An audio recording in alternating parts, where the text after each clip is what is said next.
घाटा कहिले पनि देखाउनु हुन्न। पुरा जनता मार्न परिसक्यो। हरेक आयल निगमले गर्दा हरेक कुरामा रेट बढेकै छ। जनताहरूको चुलो नि निभ्न थालिसक्यो। अब कसरी के गर्ने मन्त्रीज्यू? पेट्रोलियम पदार्थको मूल्य निर्धारण कसरी हुन्छ यो हामीलाई सबैलाई थाहा छ र पेट्रोलियम पदार्थको मूल्य वृद्धिबाट मार पर्ने कुराको बारेमा पनि सबै हामी जानकार छौँ। तर यसको जसरी मूल्य निर्धारण अन्तर्राष्ट्रिय स्तरबाट हुन्छ त्यही अनुरूप हामीले पनि अगाडि बढ्नुपर्दछ र अहिले आयल निगममा नयाँ कार्यकारी निर्देशक आउनुभएको छ।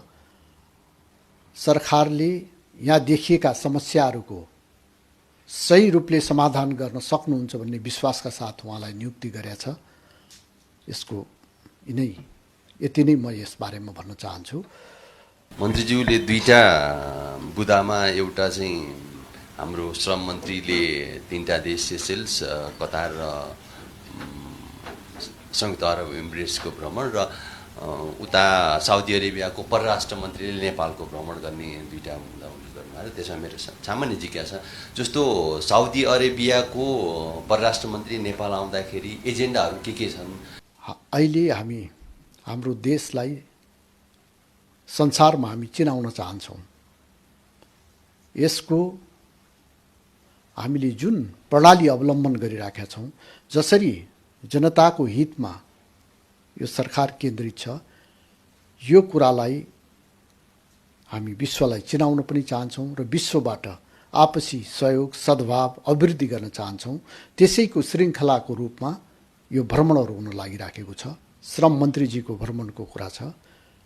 हामीले वास्तवमा यति सुन्दर देश छ, यति सम्भावनाले युक्त देश छ। हामीले हाम्रा युवा जनशक्तिलाई स्वदेशमै रोजगारी उपलब्ध गराउनु पर्ने र त्यो अवसर हामीले गराउनुपर्छ। त्यस दिशामा हाम्रो सोच केन्द्रित हुनुपर्छ। तथापि पनि धेरै हाम्रा ऊर्जाशील युवाहरू विदेशमा हुनुहुन्छ। उहाँहरूकै हितसँग सम्बन्धित उद्देश्यका लागि श्रम मन्त्रीजीको भ्रमण भएको छ र यो भ्रमणले हाम्रो श्रम क्षेत्रमा विदेशमा बसेर रोजगारी गर्ने जो हाम्रा मित्रहरू हुनुहुन्छ उहाँहरूलाई सहयोग पुग्नेछ र यसलाई अझ व्यवस्थित र मर्यादित गर्ने र कानुन अनुसार उहाँहरूले पाउने सुविधाहरू ती देशमा पुर्याउनका निमित्त पनि यसबाट सहयोग हुन्छ भन्ने मलाई लाग्छ। युट्युब च्यानलहरूलाई चाहिँ गर्नलाई यहाँ जुन 5 लाखको चाहिँ जुन धरौटीको व्यवस्था गर्नुभयो, त्यसबाट के यो जुन युट्युब च्यानलहरूमा आएको जुन विकृति नियन्त्रण हुन्छ भन्ने के ग्यारेन्टी छ कि छैन? अभिव्यक्ति स्वतन्त्रतालाई उच्चतम प्राथमिकतामा यो सरकारले राख्छ र अभिव्यक्ति स्वतन्त्रता, अस्ति मैले एउटा सन्दर्भमा पनि भनेको छु, अभिव्यक्ति स्वतन्त्रताका निमित्त दक्षिण एसियामै अग्रणी मुलुकको रूपमा हामी यसलाई स्थापित गर्न चाहन्छौँ र संविधानले अभिव्यक्ति स्वतन्त्रताको जुन परिकल्पना गरेको छ त्यसलाई अझ व्यवस्थित गराउने उद्देश्यबाट नै हामीले युट्युबमा यी कुराहरू लागू गर्ने दिशामा सरकारले र सञ्चार मन्त्रालयले पाइला चालेको छ। यसले नियन्त्रण गर्ने, यसलाई जसरी व्याख्या गरिया छ त्यो होइन, यसलाई नियन्त्रण गर्न होइन, नियमन गर्न र अरू प्रभावकारी र व्यवस्थित गर्नका निमित्त यो नियम चाहिँ नि लागू गरेको छ र यो नियम लागू भइसकेपछि मलाई लाग्छ अभिव्यक्ति स्वतन्त्रतालाई व्यवस्थित, प्रभावकारी र अझ समृद्ध बनाउनका निमित्त यसले योगदान गर्नेछ र तपाईहरूको पनि अब यसमा हामीले 5 लाख रुपियाँको कुरा गरेका छौँ। हामी छलफल गरेर यसको रकमको बारेमा हामी छलफल गर्न सक्छौँ। तर यो बाटोमा नगइकन हामीले प्रेस जगतको जुन अभिव्यक्ति स्वतन्त्रता छ त्यसलाई मर्यादित बनाउन सक्दैनौँ। हामी सभ्य सुन्दर समाज निर्माण गर्न चाहन्छौँ र त्यो दिशामा यो पाइला अगाडि बढेको कुरा म निवेदन गर्न चाहन्छु। अघिल्लो सरकारले प्रेसलाई चाहिँ अङ्कुश लगाउनलाई विभिन्न नियम कानुनहरू ल्याएको भन्ने हामीले सुनेको थियौँ होइन? त्यो नियम कानुनहरूलाई के गर्नुहुन्छ? परिमार्जित गर्नुहुन्छ जस्तै गर्नुहुन्छ? तपाईँ स्पष्ट हुनुहोस्, अभिव्यक्ति स्वतन्त्रता यो सरकारको प्रथम प्राथमिकतामा पर्दछ र अभिव्यक्ति स्वतन्त्रतालाई सङ्कुचन गर्ने कुनै पनि नियम कानुन हामीले ल्याउँदैनौँ र त्यस किसिमका नियम कानुन छन् भने त्यसलाई हामी परिवर्तन गर्छौँ। धन्यवाद। 2078 साल फागुन 26 गते बिहिबार बसेको मन्त्री परिषदका बैठकका मुख्य निर्णयहरू म यहाँहरू मार्फत सार्वजनिक गर्न चाहन्छु। बन्चरे डाँडा ल्यान्डफिल साइटमा देखिएका स्थानीय समस्या समाधान गर्ने सन्दर्भमा विगतमा भएका प्रतिबद्धताहरू कार्यान्वयन गर्न नेपाल सरकार प्रतिबद्ध र क्रियाशील रहेको, बन्चरे डाँडा ल्यान्डफिल साइटमा फोहोर व्यवस्थापन तथा साइट सञ्चालन गर्दा त्यसबाट हुने वातावरणीय प्रभावको मूल्याङ्कनको आधारमा मानव जीवन, पशु पक्षी, जीव जन्तु, वनस्पतिमा पर्ने प्रभाव न्यूनीकरण गर्न आवश्यक सबै उपाय अवलम्बन गर्दै फोहोरको वैज्ञानिक व्यवस्थापनका लागि सम्बन्धित निकायबाट अविलम्ब आवश्यक कार्य प्रारम्भ गर्न र पहुँच सडकको निर्माण तथा स्तर उन्नति गर्न सम्बद्ध निकायलाई निर्देशन गरिएको। यस सम्बन्धी कार्यमा आवश्यक सहजीकरण र समन्वय गर्न स्थानीय जनप्रतिनिधिहरू समेत रहेको एक उच्च स्तरीय समिति र तत्काल आइपर्ने समस्या समाधानका लागि सरकारवालाहरू समेत सहभागी एउटा ऱ्यापिड एक्सन टास्क फोर्स गठन गर्ने निर्णय समेत भएको। राष्ट्रिय वाणिज्य बैंक लिमिटेडको स्वामित्वमा रहेको सुर्खेत जिल्लामा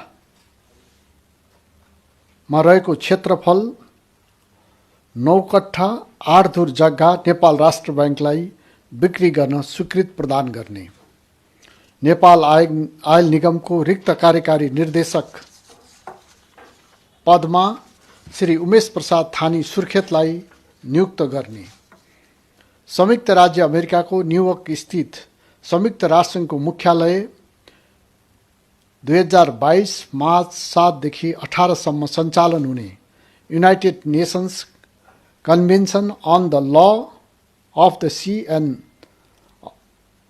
on the conservation and sustainable use of marine biological diversity of areas beyond national jurisdiction BBNG अन्तर्गत इन्टर गभर्मेन्टल कन्फरेन्सको चौथौं सत्रमा नेपालको तर्फबाट सहभागिताका लागि कानुन, न्याय तथा संसदीय मामला मन्त्रालयका सचिव श्री उदयराज सापकोटाको नेतृत्वको भ्रमण स्वीकृत गर्ने, बङ्गलादेशको ढाकामा आगामी 8 देखि 11 मार्च